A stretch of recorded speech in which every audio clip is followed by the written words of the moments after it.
शहजादकोट में सैलाब मुतासरीन के मसाइल 15 माह गुजरने के बाद भी हल न हुए। सैलाब मुतासरीन के मसाइल हल न हुए। आज तक बगैर घर के बेयारो मददगार गरीब अवाम जिंदगी गुजारने पर मजबूर। जिला कंबर शहजादकोट तालुका मीरू खान के गांव यार मोहम्मद कोसू में अवामी शोषण तंजीम पाकिस्तान की तरफ से एहतजाज की गई। मजीद देखते हैं हमारे नुमाइंदे गुलजार अहमद कोसू की इस रिपोर्ट।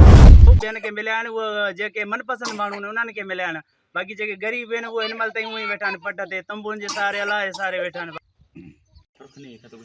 जी बिल्कुल, जैसा कि अभी मैं मौजूद हूँ इस वक्त तालुका मीरू खान के गांव रईस यार मोहम्मद खोसो में। यहाँ के गरीब मिस्किन यहाँ पे खड़े हैं लोग, जिनका मुतालबा यही है कि 2022 में जो सैलाब आया था इस गांव में इलाके में, तो घर गरीबों के जो मुकम्मल तौर ख़त्म हो गए थे, उसके हवाले से सर्वे भी हो गए लेकिन इनको पैसे नहीं मिले।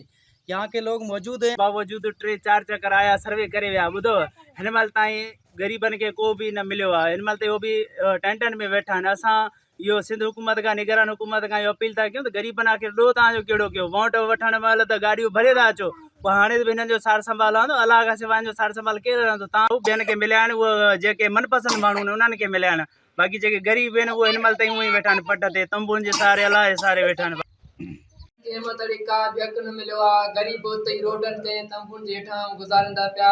जेके उन्हनि जा चूंडियल माण्हू आहिनि उन्हनि खे मताणी माना मिलनि था पिया। जगह जा पैसा सर्वे करे वञनि था, बार बार सीट था वठी वञनि, फोटू कढनि था, मथे मोकिलनि था, पैसा हिननि खे ॾिनो आहे, का बि न मिलियो आहे। मीरू खान तालुके खे नज़र में करे वेठा आहिनि। हिमताणी का बि असांजे बारे में ऑप्शन न खयो वियो आहे। का बि माना कंहिंखे बि का माना कमु न थियो आहे। तव्हां बि अची माना ॻोल्हो आहे हिते जांच करे वञो, कंहिंजो बि कमु हिमताणी न थियो आहे। इहे पैसा वठी खाई था वञनि। हिमताणी का बि माना फोटू बार बार कढे था, फोटू माना 50 दफ़ा आया आहिनि, हिकु दफ़ो माना 50 दफ़ा आया आहिनि। फोटू कढनि था, सयूं था वठनि, सर्वे करे वञनि था, माना का बि माना अहिड़ा का कमु न थियो आहे। न ग़रीब हिमताणी वता अचो उहे ई महिरबानी करे हिन ग़रीबनि जो मदद कई वञे। हे जेको हिन महिल ताणी पट ते वेठा आहिनि, सही तरह सां टेंट बि हिननि खे न आहिनि मिलिया जो पंहिंजो मथो ढके छॾनि सघनि। हे उस ते वेठा आहिनि, महिरबानी करे हिननि मदद कई आहे। 2022 रे ॿोॾो कटी हे केतिरो टाइम 14 महीना से गुज़री विया।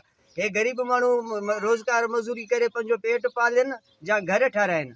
ख़ुदा नज़रअंदाज़ ग़रीबनि खे न कयो, हिननि जो फौरी तौर मदद कयो। ऐं हिन वक़्तु ताणी को बि मदद करण लाइ कोन आयो, न ई को वरी तयारु आहे। 3 दफ़ा 4 दफ़ा सर्वे बार बार करे वञनि था, उनजे बावजूद बि का रिज़ल्ट कोन थो निकिरे।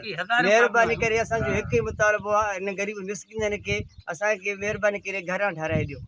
जी तो यहाँ के लोगों का यही कहना था कि हमें खुदारा हमारी मदद की जाए। जो सर्वे हुई थी 75,000 का वो हमें मिले ताकि हम अपना घर बना सकें। आइंदा जो आने वाली सर्दियाँ हैं इसमें हम अपने बच्चों की हिफाजत कर सकें। कैमरामैन अली मोहम्मद के साथ गुलजार अहमद खोस।